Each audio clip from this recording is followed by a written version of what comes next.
Στιγμές ιστορίας. Σύντομες διασκεδαστικές ιστορίες, περίεργα έθιμα, άγνωστα ή παράδοξα γεγονότα στο εκπαιδευτικό doc podcast Telling Stories.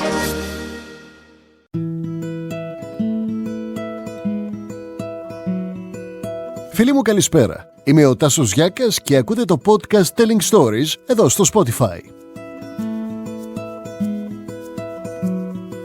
Σήμερα η ατμόσφαιρα είναι κάπως διαφορετική. Είναι η μέρα που η καρδιά χτυπάει λίγο πιο γρήγορα, που κάποια βλέμματα ψάχνουν το άλλο τους μισό, που οι στίχοι των ποιημάτων βγαίνουν αβίαστα από τα χείλη και κάποια από αυτά ποστάρονται γρήγορα στα social.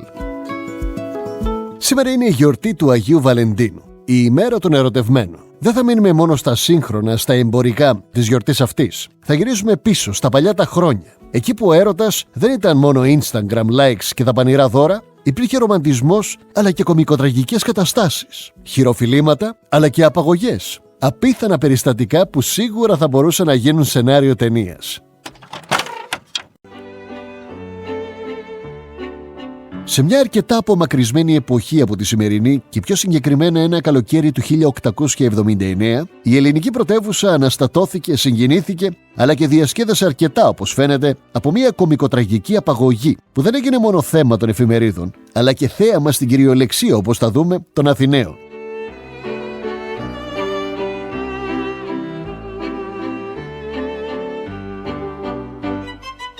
Στις στήλες των εφημερίδων εκείνου του καιρού σώζεται όλο το ιστορικό αυτής της απαγωγής με τα επακόλουθά της. Ανεκατευτήκανε τότε όλες οι αρχές, από την εκκλησιαστική και την εισαγγελική ως την αστυνομική και τη στρατιωτική. Μάλιστα ο στρατός πήρε μέρος με μια δημιουργία σκαπανέων και με μια ύλη ιππικού. Ας έρθουμε όμως στις δημοσιογραφικές περιγραφές με τις λεπτομέρειες τις σχετικές. Έγραφε λοιπόν ο Αθηναϊκός τύπος του 1879.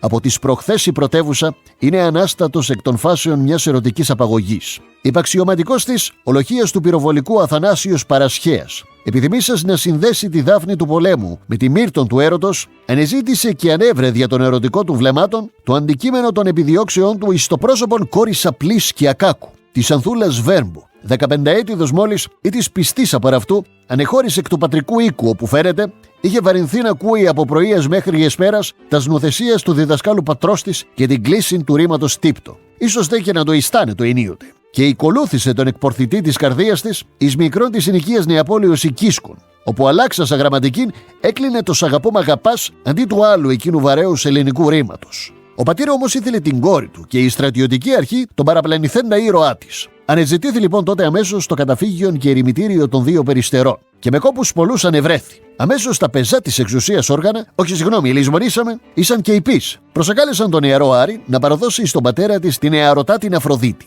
Αλλά το ερωτικό ζεύγος εκλείστη τότε και εμανδαλώθη ακόμη ασφαλέστερον εντός της φωλέας του και δήλωσαν εις τους πολιορκούντας αυτό κλητήρας, στρατιώτας και υπείς ότι κατ' ουδένα τρόπο εννοεί να χωριστεί. Ισμά την παρακλήσεις του πατρός, ισμά την παρακλήσεις των κλητήρων και επιταγέ της στρατιωτικής αποχής, ισμά την τέλος και παρεμβάσεις του ιερέως του Αγίου Νικολάου των Πευκακίων και της εισαγγελικής αρχής. Ο ήρωος της απαγωγής, προσαγορεύων από του εξώστου της ερωτικής του φωλεάς στο περιιστάμενο πλήθος, εδήλωσε ρητός και κατηγορηματικός: «Εγώ μέσα στο σπίτι πετρέλαιο, δυναμίτιδα και φωτιά, και εκτός από αυτά σπαθί και περίστροφο. Σε πρώτη απόπειρα παραβιάσεως του ασύλου μου θα πυροβολήσω εναντίον εκείνου που θα δοκιμάσει να διαβεί το κατόφλι του. Θα κόψω το λαιμό της αγαπημένης μου, θα ανάψω το πετρέλαιο και πριν να την εχθεί στον αέρα το σπίτι με τη δυναμίτιδα, θα αυτοκτονήσω με την τελευταία σφαίρα του περιστρόφου μου».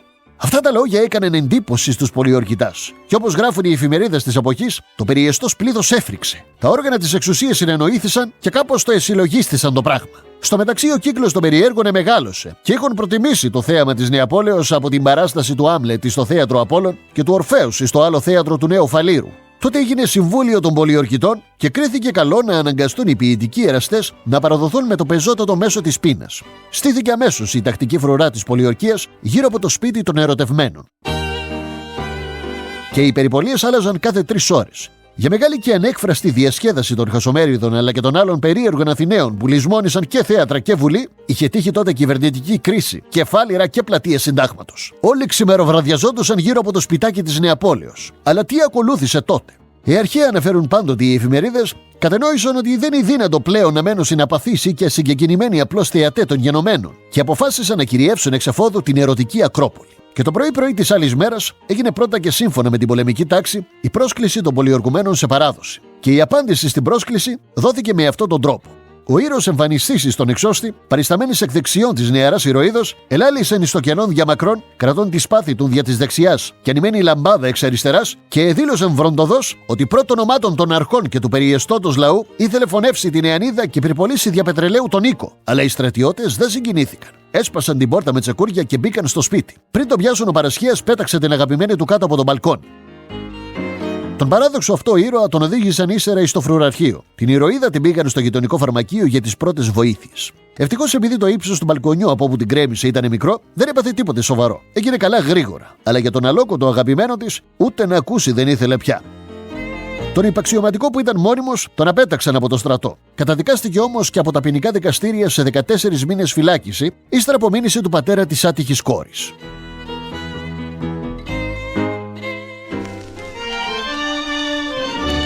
Φίλοι μου, ακούστε τη συνέχεια και το τέλος του επεισοδίου στο Spotify. Αναζητήστε το όνομα του podcast Telling Stories στη γραμμή αναζήτησης του Spotify για να ακούσετε τη συνέχεια και το φινάλε. Σας ευχαριστώ για την υποστήριξη.